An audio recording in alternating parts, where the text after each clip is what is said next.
кетти, айта кетсең, өзүң тааныштырып жакындан.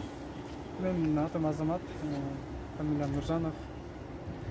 Талас областында Талас районунун Манас айылында туулгам. Ушул Москвага келгенде февралдын айында келгем. Ошол учурдан бери шакта жумушта жүрөм. Курьерский деп аткан, эме тамакташуу эметинде.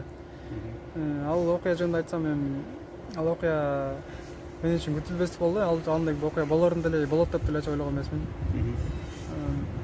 Өзүбүздүн жакшы жагыбызды көргүзүп, кыргыз элине, ушул жакта жүргөн мекендештерибизге үлгү боло тургандагы көп иш-чаралар болуп атат. Мына өзүңүздөр билгендей Москвада кыргыз жигиттерибиз, таксист жигиттерибиз канча деген ушул жерде жергиликтүү тургундардын, башка өлкөдөн келген коноктордун акчаларын, кымбат буюмдарын кайрып берип, жеткирип берип, эшигинин алдына барып 8 сааттап күтүп кайрып берген учурлар болду. Бул деген биздин кыргыздын улуулугун, айкөлдүгүн, берешендигин, ушундай жоомарт күчтүү эл экенибизди далилдейт да. Мына өзүңүздөр жакында эле бир 3-4 күн мурда эле соц тармактардан, интернеттен көрдүңүздөр болуш керек.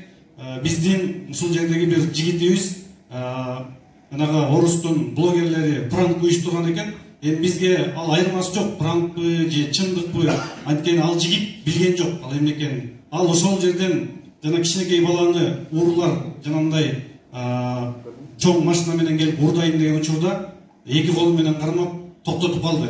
Андан дагы кызыгы ошол уруулардын бирөөсүн тепкенге да жетишип калды. Бул секундтун ичинде. Буга мен деген күчтүү адамдар, мен деген ушул жердеги тургундардын деле мындай алганда баягы неме кылбаса керек. Андай кылганга бир корксо керек да. Бирок ушул биздин кыргыз жигиттерибиз ар дайым мындан 1-2 жыл мурда Марат Исаев деген инибиз дагы жакшы эрдик көрсөткөн, поезддан бир аялды куткарып алып, андан кийин кече жакында эле ушул Азамат деген жигитибиз экен. Биз кече күнү таап барып сүйлөшүп, бүгүн мынакей чакырганбыз. Ушул жерден биздин аксакалдарыбыз ушул Азамат инибизге кичине да болсо коомчулуктун, кыргыз диаспорасынын, жалпы эле кыргызстандыктардын атынан кичине да болсо ыраазычылык баракчасын тапшырып, колун кармап коелу деп чакырганбыз. Азамат мырза келип койсоңуз.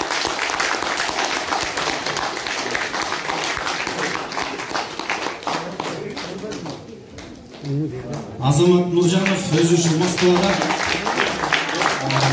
келгенде жакында эле келиптир, бирок ушундай жакшы үлгүлүү иштер кылат да жасап.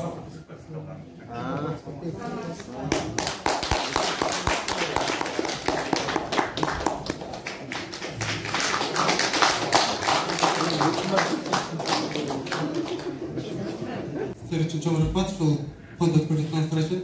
Фондуңуздарга мен не демекчимин, Кудайдын өзү колдосун. Кудайдын алдын албай иштер калайын силерге. Ал окуяга айтсам, мен ал жөнүндө эч кандай күткөн эмесмин, андай болот деп ойлогон эмесмин. Ал калганда мен өзүңүздөр көргөн болуш керексиздер. Рахмат силерге.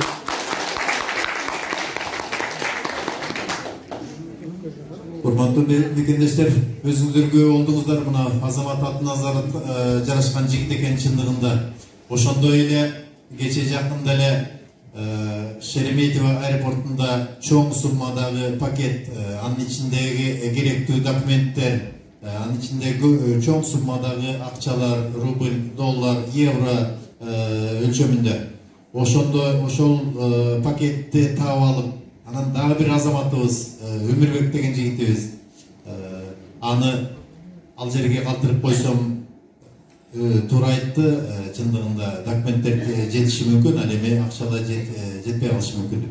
Ошондой мезгилде азыркы учурга пайдаланып моментально 4-сентябрда пакет жоголгон болсо, 5-сентябрь күнү ал учуп кеткен жараныбыздын бир тууган инисине тапшырган. Ал дагы мен ойлойм бул улуу кыргыз элинин эрдиги деп ойлойм.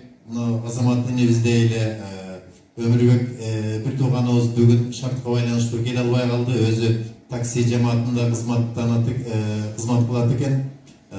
Мен ойлойм анын белегин, калпагын биздин эң мыкты активист Надыр мырзага тапшырсак, бүгүн кечке жуук колум бошом деп калды. Ошондо Надыр мырза суранып кетсек өзүңүзгө тапшырып койсок.